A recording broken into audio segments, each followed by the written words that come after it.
See these guys? They're playing Overwatch. In 2023 alone, the prize pool for an Overwatch tournament was $1 million, and the average contract was ranging from $50,000 to $300,000 just for playing your favorite game. And you might be wondering, is it just games or is it something deeper? We at Shenandoah University do not play games recreationally, but rather we study the actual games and we study the business industry that's behind it, that has made $4 billion at the end of 2023.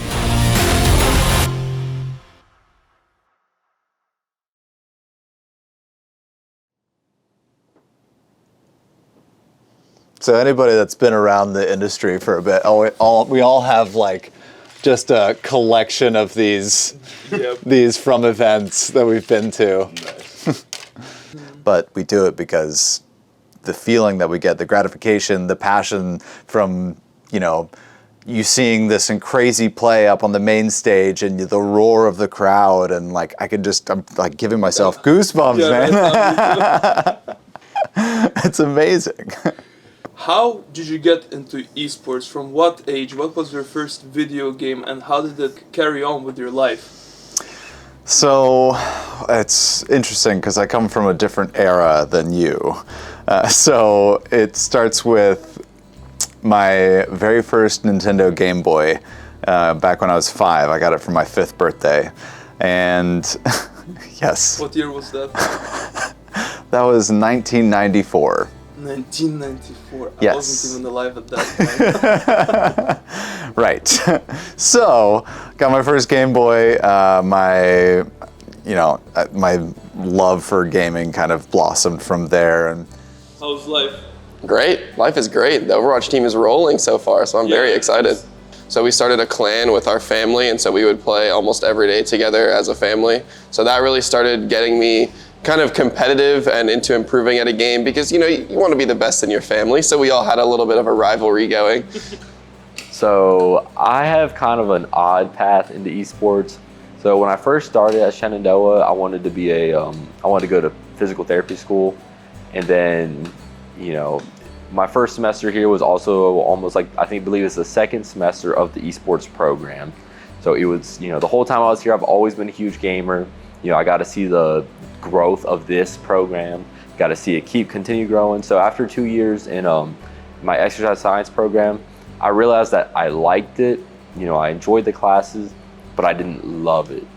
So then I decided, it's time for me to switch into esports because that's something I love. So if you don't love what you're going to do, you're not going to be great at it. So I figured it's time to switch. So I switched into that. So now I feel like my love of both has really combined and helped me try to be the best at both and teach others. Honestly, my first competitive game I ever really played was Overwatch. I got it when I first came out on beta when I was a freshman in high school, and I've been playing it ever since. I've been absolutely in love with it. During that first time while I was in high school, I jumped around a little bit with some different teams that I just met through friends or just organized with friends, played in some little tournaments, but never really went anywhere. Oh, so Overwatch has really sparked this interest in you of esports.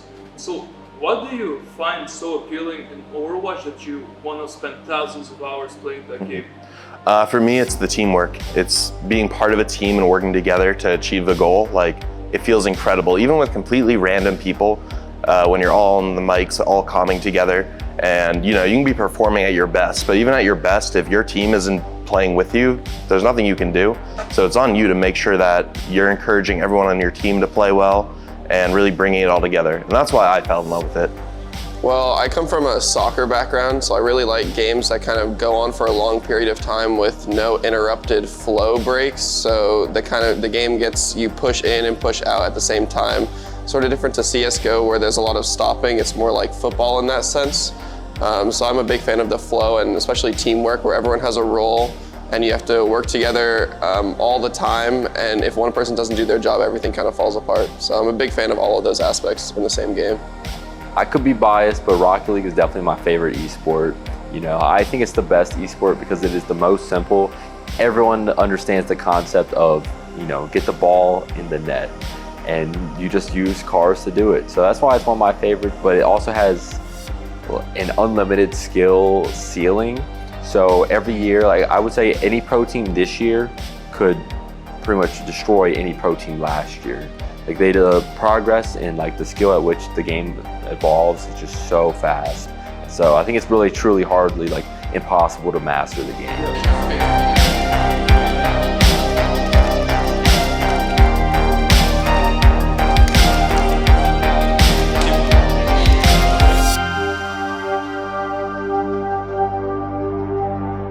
If you think of the player being at the top of the tree or the pyramid or whatever you want to put it, you think about the support network. Just like if we just take a look at, first let's start at the team, right? You've got the team manager, you've got the coach. That's just two other positions outside of just the player, right? And then from the team level, you go maybe into the league, right? And now you have like the league manager, you've got the event operations, you've got the broadcast production, you've got, and we talked about a lot about the broadcast production and everything that kind of goes into that. There's this entire support network that you may see this one person up on stage competing, but then from there, you've got all this great network of everything that made that one competition happen at the very top, right? And it can be anywhere from event operations to broadcast production to tournament operations to vendors and sales and merchandise.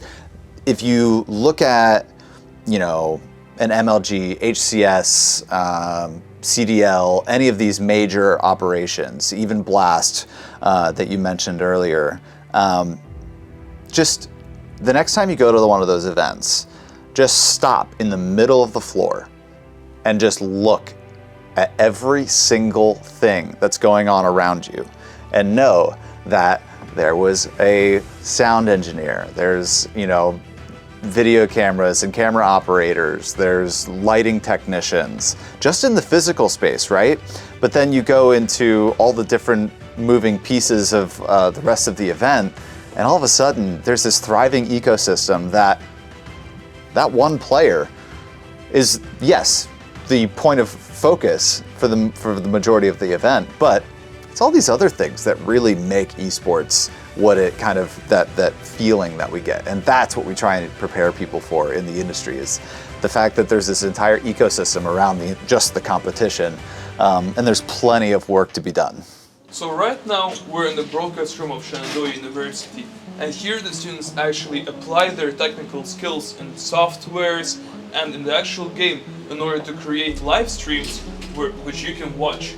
So here we have vMix, which is basically what breaks down all the inputs that we're getting and enables us to send what the spectator is seeing to the stream and also to our replay tech who's sitting on my right.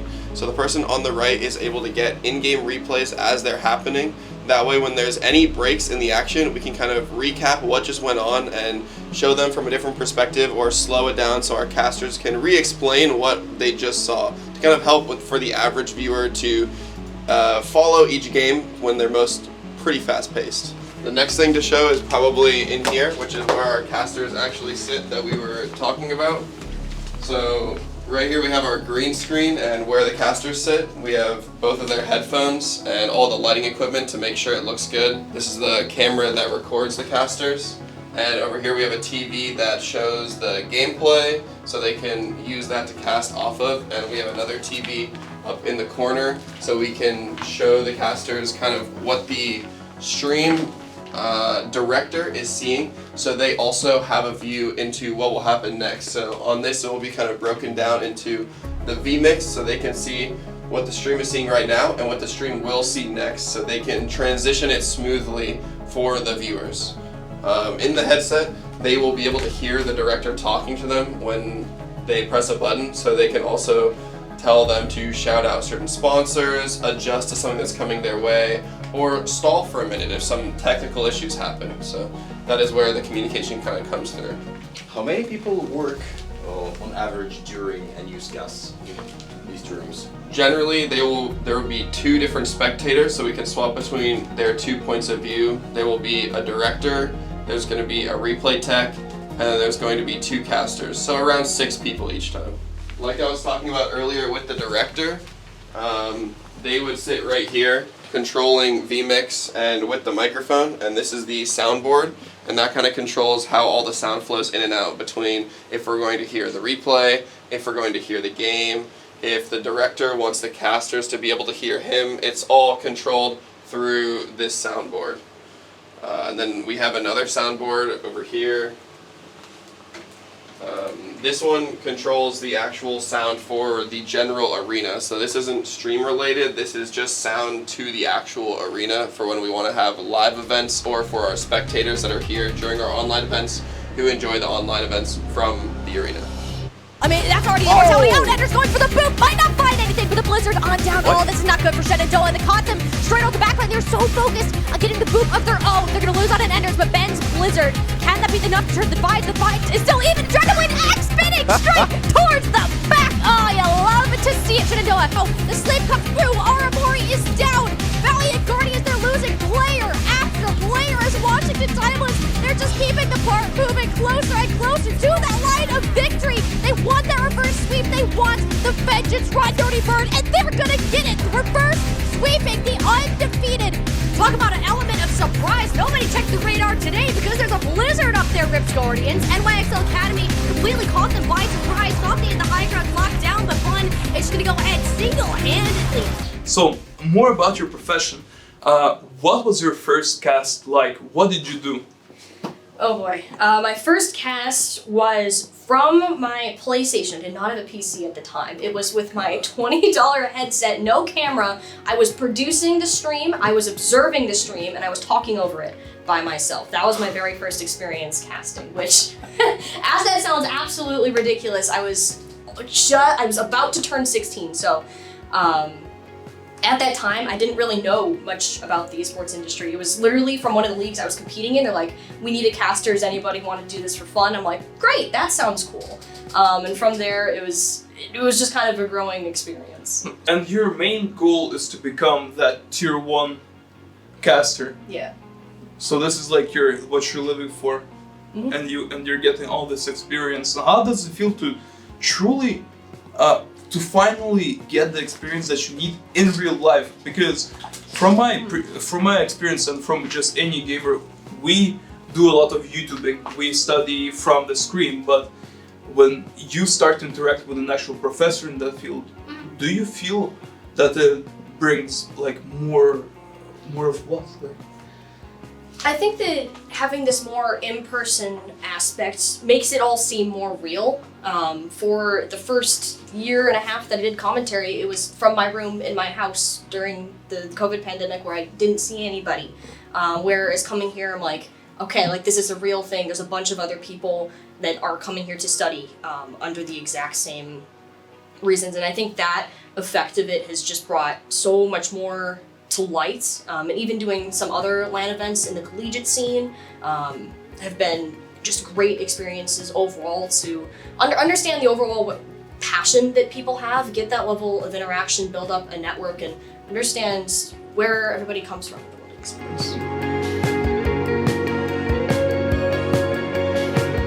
What about the EXP? What is that? Yeah, so EXP stands for Experiential Learning for Professionals. It's basically our club on campus that helps esports students gain professional industry experience in the esports industry. I'm actually the president of that club. I was just elected president this year. Been a part of the club since its founding in 2019.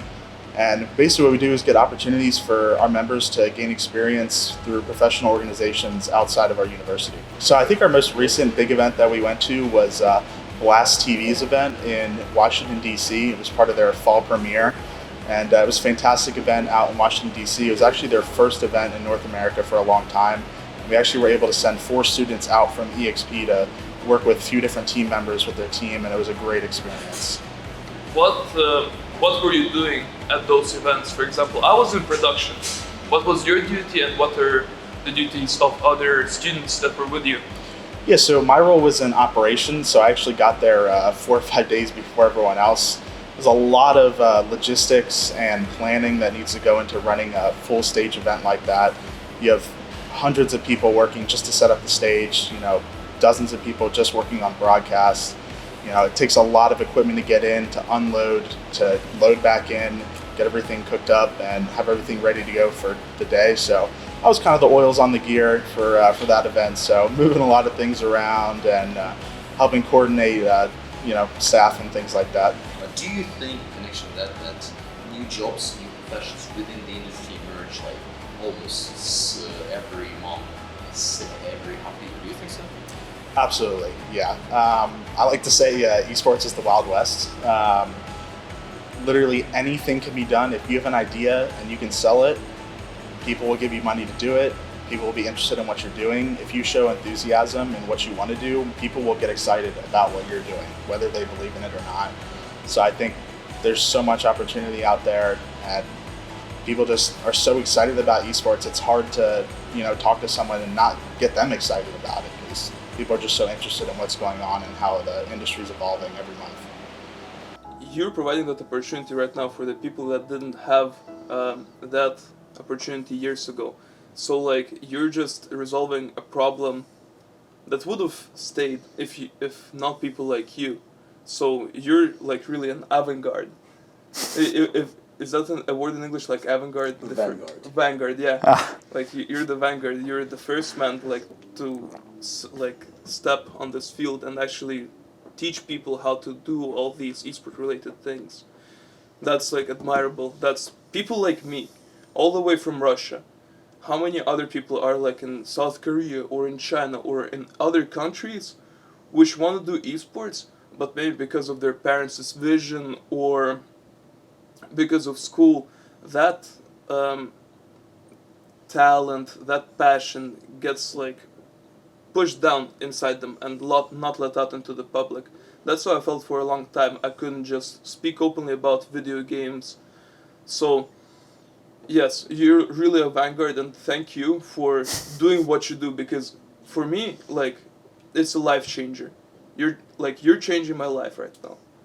And it really matters a lot to me personally, but also to many other students which are here right now and are coming to the program. So, segue to students. Okay. And Let's do it. the first question will be, can you share some success stories of student athletes who have excelled both at esports and academics? How does your program support their achievements in both areas? So, students that have succeeded in both competitive and academics. I mean, really, some of the best players are some of my best students. And I don't know if it's because they're great students that makes them great players, or if they're great players that makes them great students. But their dedication to either craft really shows throughout the way that they approach college and the reason that they're here.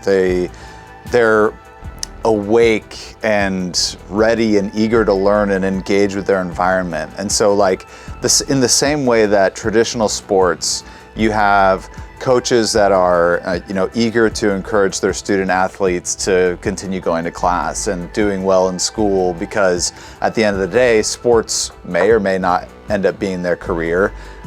It's just something that helps them stay focused and build valuable transferable skills throughout their time in school. I see the same thing with a lot of our student e-athletes, if you want to call them that. E-athletes, Cyber athletes. So what I really love is that our competitive teams, our varsity players specifically, are some of the best students that I've had to work with, because they are focused day in and day out, and then when they have to go to practice in the night, they're still locked into their mission here, and their mission here is to, get good education, figure out what they want to do through this process, and then find a great job afterwards. Regarding like esports and academics, how do you feel those are balanced? Where did you find it? Well, for me, I was always interested in getting into the other side of gaming, because as I said, I started getting competitive when I was really young. So after I joined that clan in World of Tanks, I ended up leaving my family's clan to join a very competitive one, and that kind of led me in the direction of learning more about esports and not just gaming for fun. So from there, I started joining like teams, creating teams, managing teams, and getting into the more behind the scenes aspect, learning how to run tournaments. So by the time I got to college, I was super interested in becoming more involved in the business side. And once there was an esports degree, I was right on board, transferred right away, and was very excited. So I think that it's important to kind of balance the game playing. Going to a college where there's teams and academics about esports, it's interesting to see how each individual kind of balances it. So I try to tie them together to make it more interesting for myself. I try to work a lot with the Overwatch scene and run tournaments focused on Overwatch so that I can make more connections in the game that I'm competing and coaching in. So for me, I just try to connect it as much as I can to keep my passion fueling my academics and career at the same time that I'm playing the game. You were telling like a story of how you transferred because of your passion. Mm-hmm. What was that final push for you when you decided that, okay, this is a thing and I'm committed to it? It's risky, but I'm doing it. I think it was the fact that right before I transferred, I was coaching an Overwatch team online, and they were actually really good. At least half of the team got picked up after they started to disband into like the semi-professional level. So they were very good, and it kind of made me very sure that I wanted to continue pursuing coaching. And I thought that the next step in pursuing coaching was being able to coach a team in person. So that's what really made me want to come to a school with esports. I initially went to a different school, but that school ended up not really working out, so I transferred here, but they just had an esports team. And so I was just interested in the esports team aspect, but as I got more and more involved, I realized that I might as well go all the way in and come with the academics and the team. But the main push was definitely being able to coach a team in person and have kind of full control over the team, because online, you don't really have much control about what they do outside of the game. You can tell them what they should be doing or ideas, but you don't really have that much control or oversight. You can only really see what's happening in the game. Your hands are literally untied when you have people right next to you, and you can come up to them and say like, you have to get better. You'll have to study this, and we're gonna do it together. Mm-hmm. And the person doesn't really have a choice, so he either competes or he doesn't compete.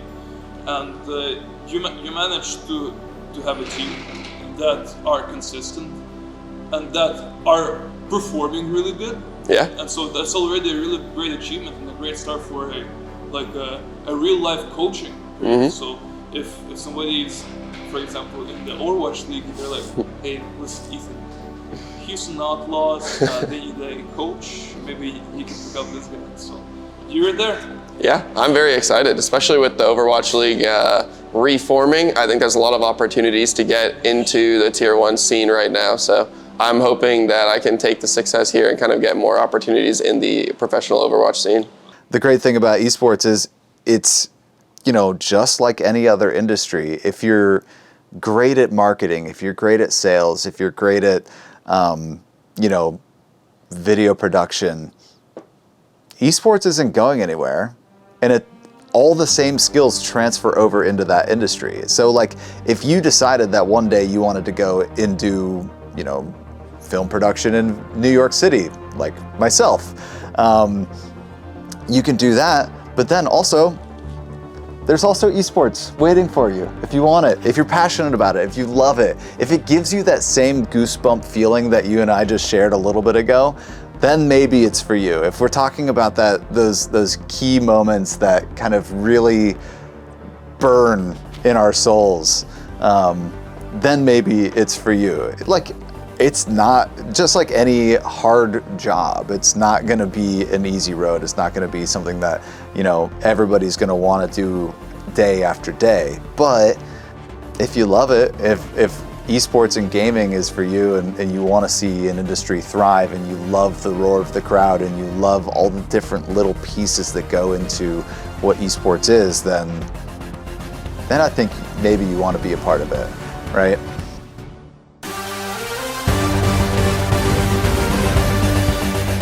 They are your Intel Extreme Masters, Cologne.